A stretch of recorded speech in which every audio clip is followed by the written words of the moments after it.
We spend hours online. Scratch that. We spend our whole life online. After scrolling to the 50th video of how to stop wasting my life and how my phone is the epitome of control that I must free myself of if I'm ever to become the first Zen Buddhist monk trillionaire runner sex symbol. And to do this, I need a 50-step challenge or to prepare my ass for the hard grind. I thought of something. Why are we always living life with an erection? When did we start walking around with a constant hard-on for everything? If I need to start waking up earlier to get a better routine, I need to prepare 1 week in advance as if I'm to become the first person ever to beat the record for the earliest wake up. If I want to stop using my phone so much, the first step is somehow to make a protein shake. Not leave the phone at the bedside table when you wake up. If I want to stop consuming so much content online, the first step is to start playing chess. Which is not a bad first step, to be honest, but how does that solve my issue with consuming content? And how does that help me while living a life of a person bitten by a Brazilian wandering spider? When did we make life so difficult?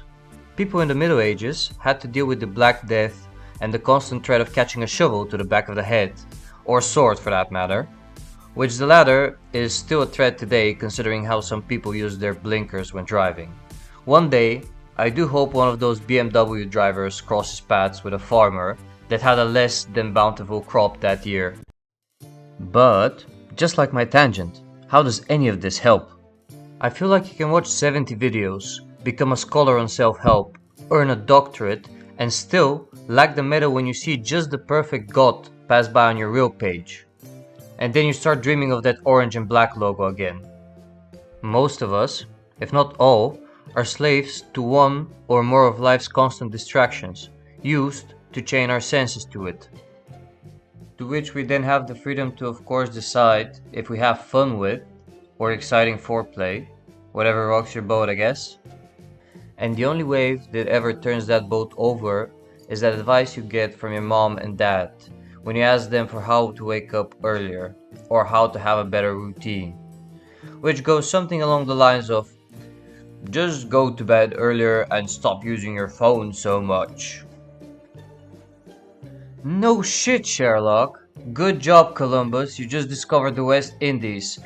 I did not know that. Thank you for telling me. Eureka, I'm healed. I'll start that from tomorrow and not think too much. That's solved. Thanks, parents, pas, mas, whatever. Well, that is actually true. Think about it. When did we start thinking so much? Preparing, organizing the perfect schedule so that you can have time to make your actual schedule. We make the best choices by actually making choices. You don't become a basketball player and go to the NBA by watching 30 videos before you're ready to even start playing. You do it. Nowadays we have access to so much that it forces us to do so little. We prepare without having reason to. Action in today's world will do so much more for you than watching and researching. Don't get me wrong, the abundance of information we get is very useful. We have access to so much more than ever before, which can be used to improve yourself in every way. But with such an abundance, there comes the issue of choice. If you have too much to choose from, you will not be able to make the right choice on time. In an age of infinite possibilities, limit your options.